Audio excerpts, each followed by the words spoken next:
Good morning. I'm having a cup of coffee next to the beach and feeling really blessed because not a lot of people have that option. I'm thinking this morning about a recurring dream that I had throughout my entire childhood. And I had it from the earliest time I can remember until I was about 14 years old. And then it just stopped. Since then, throughout my life, I've had things happen where it will trigger some part of that dream, a memory of that dream. And I will realize that embedded within that dream, it seems, was some sort of information. And I believe that that's why this dream was recurring. I've come to believe that this was some sort of message, possibly from my higher self, information put in my heart, embedded within me in some way, given to me by God to help me through this life. To help me remember that this is on purpose and there's a reason and you have a destiny. So it has led me to believe, if that is true for me, that possibly for other people also there could be some link between their destiny and recurring dreams that they may have. It's a hypothesis. But I wanted to share this dream with you. I made a video about this on my other channel, but it was taken down. So it's a very long, detailed dream. And for a child to be having a dream of such depth and intensity and with such heavy symbolism embedded within it, that leads me even further to believe that this dream is not accidental. It's not just random firings of my neurons. It has a message for me and for my life. So here goes. In the dream, I wake up and I sit up and I'm on a table, like a dining room table. I look under the table and beneath it, curled up in the fetal position, is my brother, my sister, and my cousins. They're fast asleep. All of a sudden, I hear a loud crack of a bullwhip. Okay? I turn my head towards the sound. And there, across the room, is my uncle. My father's sister's husband.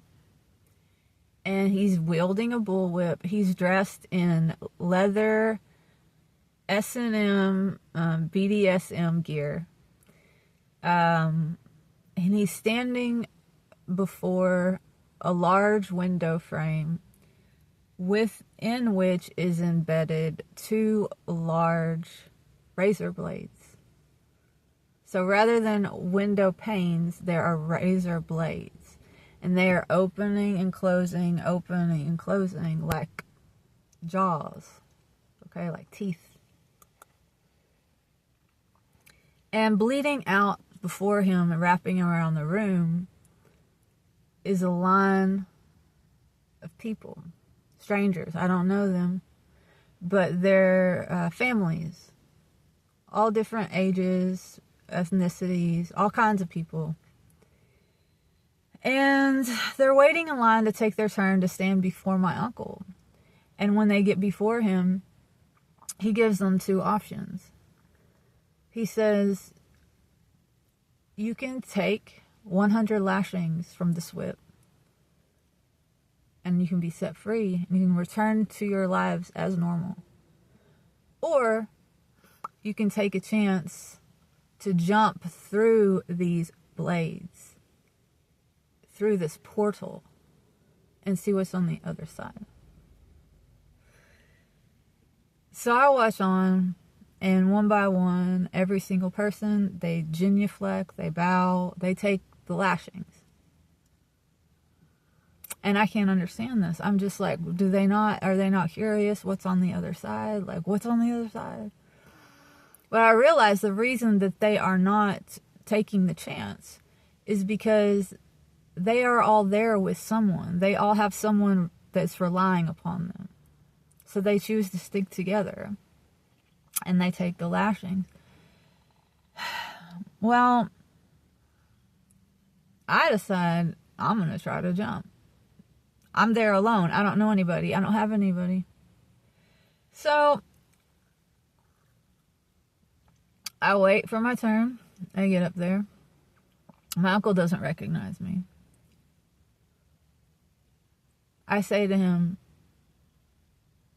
I want to jump. He says, fair enough. So he steps aside, and I start counting. I'm meditating on these razor blades as they're going up and down, very intensely concentrating upon this, because I know if I get it wrong, this thing is going to eviscerate me, like I'm going to be gone. So I sync my in-breath and my out-breath to the opening and closing of the blades. And then I jump. And I'm flying horizontally. I make it through. I make it. Okay? And then all of a sudden, I'm standing in a completely different world. Standing atop a mountain. And I look to my left, as far as I can see, for eternity, forever. Okay? I suppose eternity is not the right word, but forever.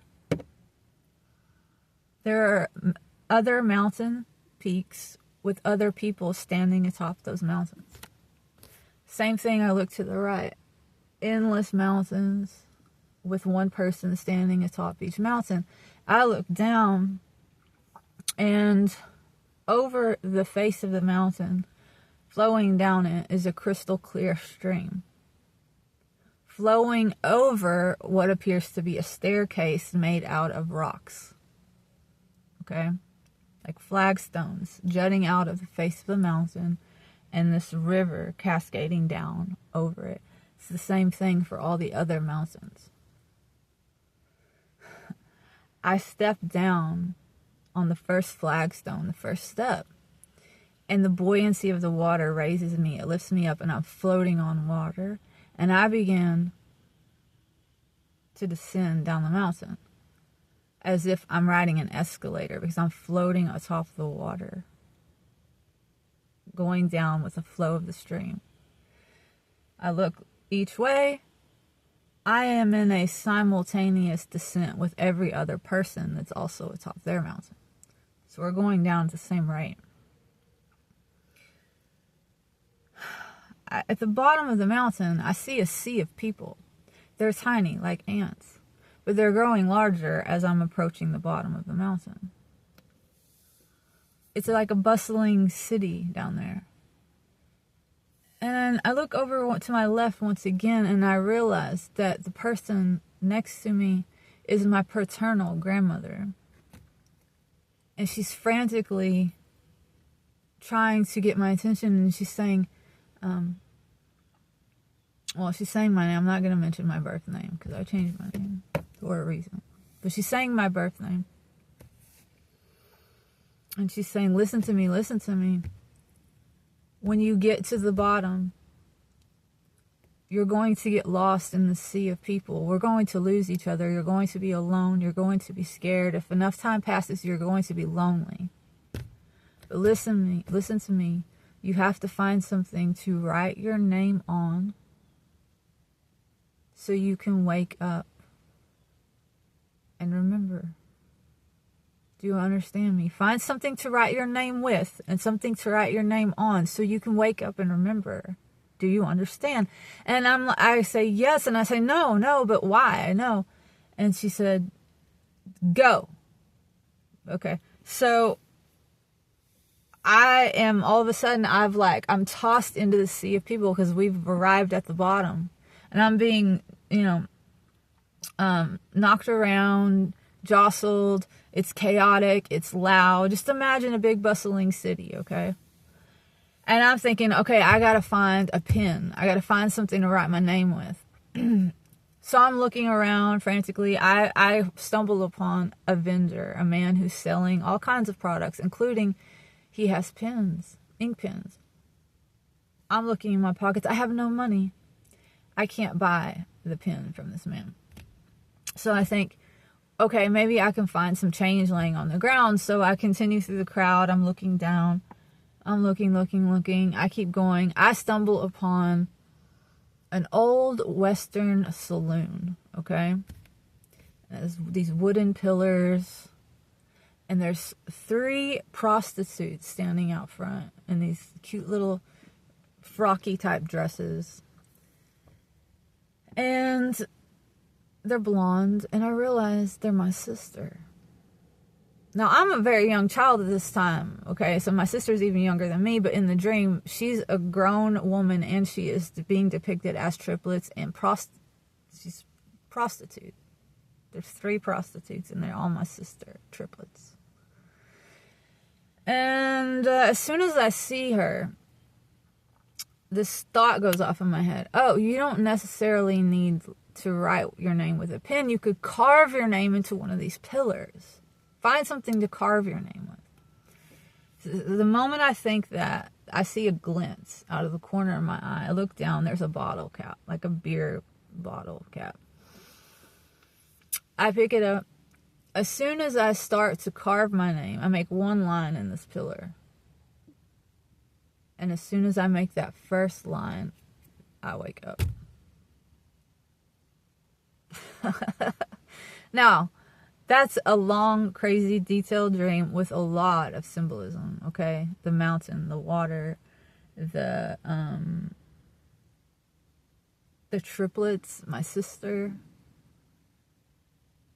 The fact that as soon as I started writing my name, I woke up, and that's what my grandmother told me, that you have to find something to write your name on so you can wake up and remember. And within this lifetime, I have changed my name. And that was a big part of my evolution, my stepping into my own, letting go of the name that I had been given to me by my parents, which turned out to be a burden because my mother named me after her mother who abandoned her. And I carried that stigma, that energy, that just my mother repeated the relationship that she had with her mother, with me. She lived it out unconsciously. So it was, I always felt like my name was a curse. It was a punishment. It felt like it was heavy. So when I had the experience of changing my name and feeling this big weight being lifted off of my shoulders and feeling lighter and like, oh my God, this is so powerful. Like, names have so much power. Like, that was not my name. I was triggered back to this dream and how so many times I've had this dream where my grandmother told me, you have to write your name so you can wake up and remember. Now, I don't know. Wake up and remember who you are. Wake up and remember what you're supposed to do in this lifetime. I don't know, but I've also, during this lifetime, I've been very lonely. I have literally been alone. I've been lost. I've been wondering because of the abuse that occurred within my family. I had to separate myself from them. I had to make my own way in a scary world full of strangers where I was often preyed upon because I was vulnerable, because I was alone. So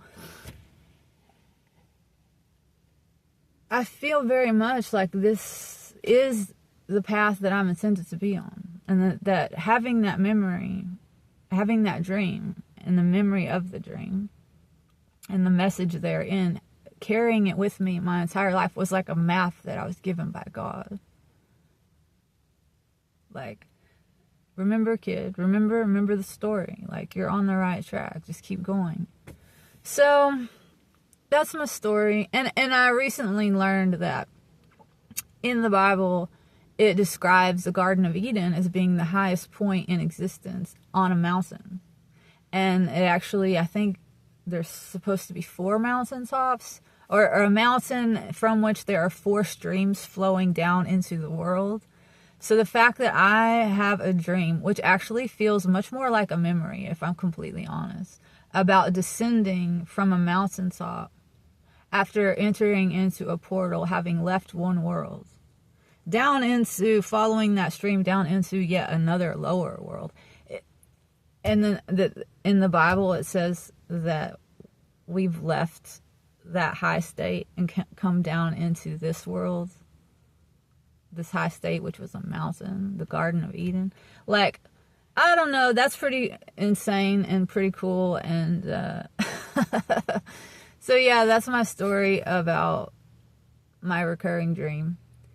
And I'm wondering, what are your thoughts about my hypothesis about recurring dreams possibly having some tie to, or a clue as to what our destiny is in this lifetime? And have you ever had recurring dreams?